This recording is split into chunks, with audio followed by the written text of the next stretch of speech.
Yeah, let's go ahead and check in on conditions right now on Maui. Sol Mori is a resident of Kihei, joining us live right now. Good morning. Thank you for calling in. Hey, thank you very much. Things are very calm over here. That's good news. Glad to hear that.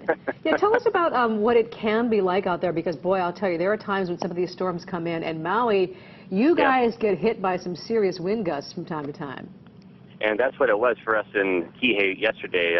Chairs were flying, and you could see that, wow, this thing's really going to build, and I think people thought very seriously of it. And at about 6 o'clock, the streets were empty. Nobody's been down here, I don't think, up until now. I mean, I just see patrol officers going by every once in a while, but no wind whatsoever. We're really in a nice holding right here.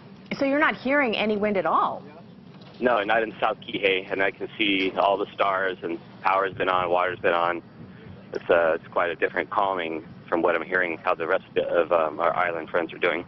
So let's talk a little bit about what your experience has been as far as trying to prepare for all of this. You know, I mean, we're seeing some of the video of people with sandbags and with putting up plywood, and a lot of areas are running out of supplies in preparation for all of this, and with the potential for another storm coming. What's been your experience? How are things going in that regard? I've seen maybe some tape on people's windows and then some boarding up. I would say a lot of ingenuity going on in the last minute for people trying to prepare and fill up water, and finding that the ice dispensing machines were running out of ice. So, yeah, I think all in all, it'll be an experience of how much people can prepare, maybe over-prepare.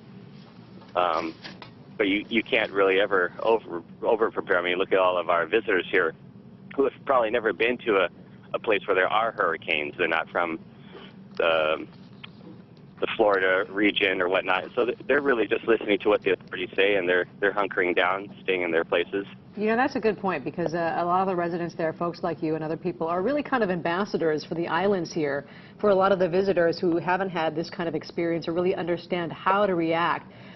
So it sounds like, for the most part, we haven't heard of any bad situations. People are trying to work together, really. Yeah, and I'm sure some folks, maybe from Washington or Sandy, Hurricane Sandy, have seen the effects of boats coming up on the shore or whatnot. I remember one gal, she was saying, I wish those people would move those boats out in front. And I'm just thinking, where are they going to put them? They're probably the great places they were. But yeah, you don't know what to expect in terms of, it's not a tsunami.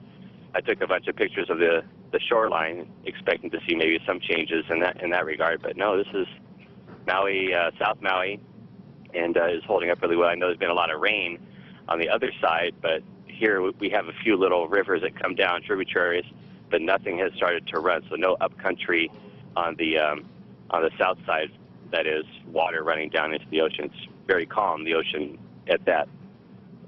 Some might say it's better to over-prepare than under-prepare. What's your plan for today, Sol? I wish there was going to be a place that was open for some coffee, but I think everybody's going to be closed. Boy, if you find a place, will you send us with a lot of people? Yeah. I mean, you're usually seeing people running the street here and going up and down. I mean, this is where a lot of Canadians come, and so they're up early. And right now, not a soul in sight, just a couple of cops, officers going back and forth, and even a fire department truck going down the way and coming back. You know, so I'll probably just keep my eyes open and get things done in the house. You know, speaking of keeping your eyes open, this is one thing maybe to remind folks who aren't as used to being in the area, how quickly the rivers can rise, the tides can rise. Yeah. I think that's something that people, a lot of people either aren't used to or kind of forget how quickly things can change when we're talking about all the water around us. Yeah, they've done a great effort of actually cording off a lot of these beaches and just keeping people off the beaches. Yeah, and safety first, always. Sol, thank you so much for waking up with us and joining us live on the phone, and good luck getting your coffee this morning. I know, we're crossing our fingers. All of us understand. I know. Laura and I are sharing I have a lot of water in the house. I'm going to go home and make some. Laura and I were just asking for a cup of something, and we were sharing a protein bar. All right, thanks a lot so much, Sol. We appreciate it.